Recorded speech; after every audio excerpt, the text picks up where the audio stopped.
अस्सलाम वालेकुम dear students, last video में हमने आयन के बारे में पढ़ा था। इस वीडियो में हम मॉलिक्यूलर आयन के बारे में पढ़ेंगे।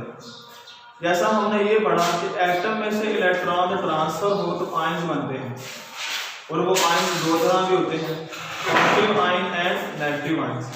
सिमिलरली जब किसी मॉलिक्यूल में से इलेक्ट्रॉन का ट्रांसफर होता है तो मॉलिक्यूलर आयन की फॉर्मेशन होती है।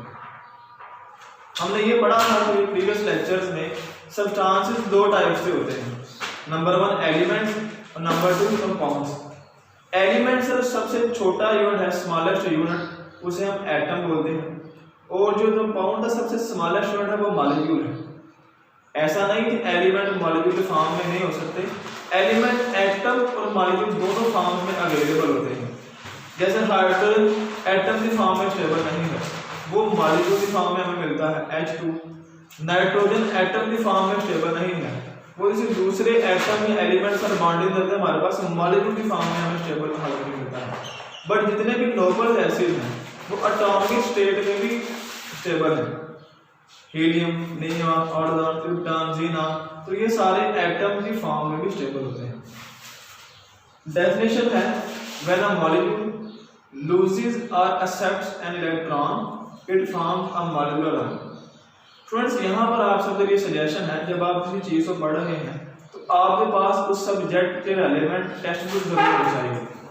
पेज नंबर 15 पर सबसे फर्स्ट लाइन में ये डेफिनेशन मौजूद है, when a molecule loses or accepts an electron it forms a molecular ion। ये डेफिनेशन है। दूसरा पॉइंट टाइप्स, जैसे आयंस के दो टाइप्स हैं, इसे भी हम दो टाइप्स में डिवाइड करते हैं। उससे पहले हमें ये पढ़ लेना चाहिए, हमने प्रीवियस लेक्चर्स में वर्ड पढ़ा था रेडिकल। रेडिकल से मुराद है ऐसा आयन जो एक से ज्यादा एटम पर मुश्तमिल हो। ग्रुप ऑफ एटम, जैसे हमारे पास सल्फेट था SO4 2- PO4 3-, तो ये सारे हमारे पास ऐसे आयन्स हैं जो एक से ज्यादा एटम पर मुश्तमिल हैं, इन्हें भी हम रेडिकल्स बोलते हैं, और रेडिकल्स है दूसरा नाम मॉलिक्यूलर आयंस है। अब टाइप्स के बारे में पढ़ते हैं। फ्रेंड्स, इसके दो टाइप्स हैं। पहला डायरेक्ट मॉलिक्यूलर आयंस, ऐसे मॉलिक्यूलर आयंस जो लास्ट ऑफ इलेक्ट्रॉन से फॉर्म होते हैं, इन पर पॉजिटिव चार्ज होता है, उन्हें हम डायरेक्ट मॉलिक्यूलर आयंस बोलते हैं, जस्ट लाइक कैटायंस। दूसरा एनायनिक मॉलिक्यूलर आयंस, ये वो मॉलिक्यूलर आयंस हैं जो किसी मॉलिक्यूल में से इलेक्ट्रॉन्स की एडिशन से फॉर्म होते हैं। फ्रेंड्स, ये एनायनिक मॉलिक्यूलर आयंस नेचर में ज्यादातर मौजूद होते हैं, अबंडेंस से मुराद चीजें ज्यादा पाया जाता है, और उसके पीछे रीजन ये है कि पॉजिटिव आयंस को बनाना आसान है।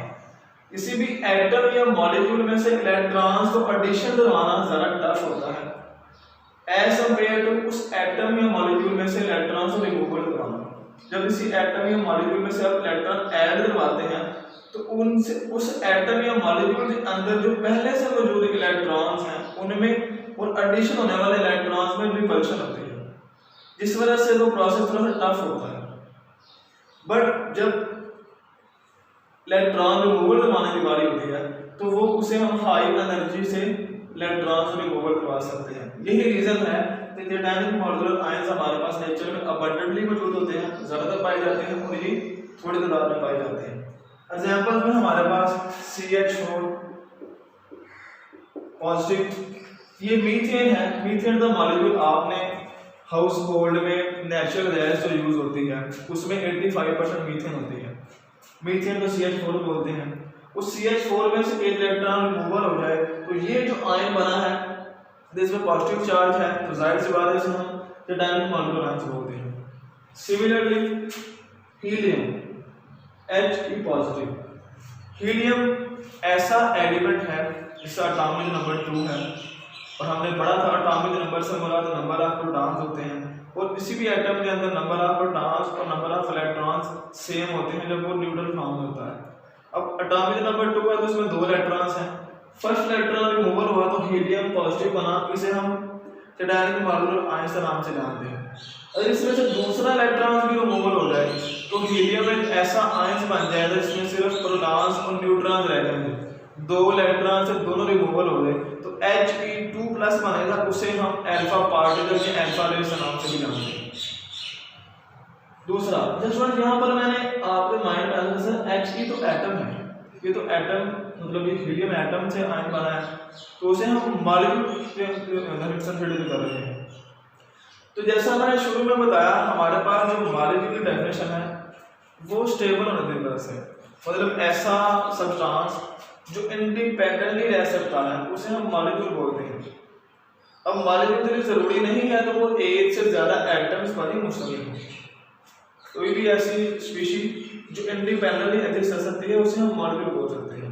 तो इसलिए हीलियम एक ऐसा एटम है जो नोबल एसिड में से है और ये अपने एडिशन से भी दूसरे एटम से बॉन्डेड नहीं होते। N2 पॉजिटिव, सिर्फ N होता तो आयंस था, अब N2 से मुराद 2 एटम्स हैं तो इसलिए मॉलिक्यूल आना है। फॉर्मेशन ये बहुत अहम है, ये जो पॉजिटिवली चार्ज आयंस हैं उसकी फॉर्मेशन दोबारा कभी इसको हमें पढ़ना है, वो इस तरह से बनते हैं। तो हमारे पास एक डिस्चार्ज ट्यूब है, इसमें से आपने गैसेस फॉर्म में इनमें से कोई भी मॉलिक्यूल तो एंटर करवा दिया, CH4 भी गैस फॉर्म में होती है, हीलियम भी गैस फॉर्म में, नाइट्रोजन भी गैस फॉर्म में।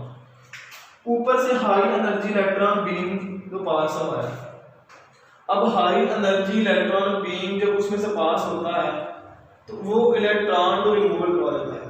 जैसे फर्ज करें ये एक पर्सन है जो रोड पे खड़ा है, पीछे से हाई स्पीड पे बस आ रही है और वो बस इतनी स्पीड से आई कि उसे अपने साथ ही ले ली। जस्ट ऐसे इसी मॉलिक्यूल के अंदर जो इलेक्ट्रॉन्स मौजूद हैं उन इलेक्ट्रॉन्स को भी वो इलेक्ट्रॉन बीम अपने साथ ले जाती है, उसकी एनर्जी इतनी ज्यादा होती है। इसी एटम को आयन बनाने के लिए जितनी एनर्जी हमें चाहिए होती है उससे 7 टाइम्स ज्यादा एनर्जी उनके पास मौजूद होती है। तो इस तरह से पॉजिटिव आयन से फॉर्मेशन होती है। आप नेक्स्ट बुक में से पढ़ लीजिएगा, जो डाउट जो चीज समझ ना आए आप हमसे पूछ सकते हैं। अब ये है मॉलिक्यूल और मॉलिक्यूल आयन दोनों के दरमियान में डिफरेंस। ये बोर्ड शॉर्ट आंसर के हिसाब से बहुत अहम है और बोर्ड लॉन्ग क्वेश्चन भी। इसमें जो फॉर्मेशन है वो बहुत दफा शॉर्ट आंसर में आया है, अगर वो पूरा टॉपिक पूछ ले तो वो एज अ लॉन्ग क्वेश्चन बन जाता है। डेफिनेशन, टाइप्स, एग्जांपल्स, अबंडेंस, उस पर फॉर्मेशन, इन दोनों में डिफरेंस, ये सारे short answers, multiple choice questions, long question दोनों के लिए बहुत ज्यादा इंपॉर्टेंट है। It is the smallest particle of compound, ये वो कंपाउंड का सबसे स्मॉलेस्ट हिस्सा होता है, ये इंडिपेंडेंटली रह सकता है और ये स्टेबल यूनिट होता है। वो मॉलिक्यूल से ही बनता है, किसी कंपाउंड का हिस्सा नहीं है, बल्कि कंपाउंड के अंदर जो मॉलिक्यूल्स मौजूद हैं उसके अंदर इलेक्ट्रॉन्स के ट्रांसफर से बनता है। इट इज ऑलवेज न्यूट्रल, ये हमेशा न्यूट्रल फॉर्म में होता है, कोई चार्ज नहीं होता। अगर चार्ज आ जाए तो उसे हम माइक्रो आयन बोलते हैं। इट कैन हैव नेगेटिव और positive charge. It is found by combination of atom, ये मॉलिक्यूल जो है वो एटम से कॉम्बिनेशन से बनता है, पर जरूरी नहीं कि वो एटम से कंबाइन हो तो फिर ही वो मॉलिक्यूल कंसीडर होगा। हाइड्रोजन एटम की फॉर्म में स्टेबल नहीं होता, उससे 2 एटम्स आपस में मिल जाए और H2 मॉलिक्यूल बना दें, नाइट्रोजन N2 मॉलिक्यूल की फॉर्म में, O2, H2O, CH4, ये वो सारे मॉलिक्यूल्स हैं जो एटम से कंबाइन होने से बने। तो यहाँ पर एक कार्बन एटम और 4 हाइड्रोजन एटम मिले। It is formed by ionisation of molecule, इसे कॉम्बिनेशन नहीं आयोनाइजेशन से बनाया जाता है। इसी मॉलिक्यूल के अंदर इलेक्ट्रॉन्स एडिशन या रिमूवल से। It is a stable unit, ये हमेशा स्टेबल होता है, इसे अपनी एग्जिस्टेंस के लिए दूसरे के साथ बॉन्डिंग करने की जरूरत नहीं है, बट फिर भी अधिक से ज़्यादा स्टेबिलिटी अचीव हो तो वो अपनी बॉन्डिंग बना सकता है।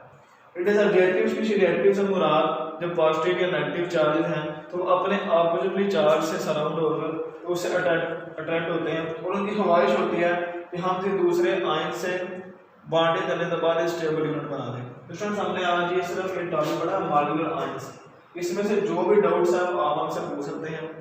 As a board short question, as a board long question दोनों तौर पर आ सकता है। इसमें सबसे पहले डेफिनेशन, फिर टाइप्स, एग्जांपल्स, अबंडेंस, फॉर्मेशन बहुत इंपॉर्टेंट है, इन दोनों में डिफरेंस भी बहुत इंपॉर्टेंट है। I hope all of you will be fine.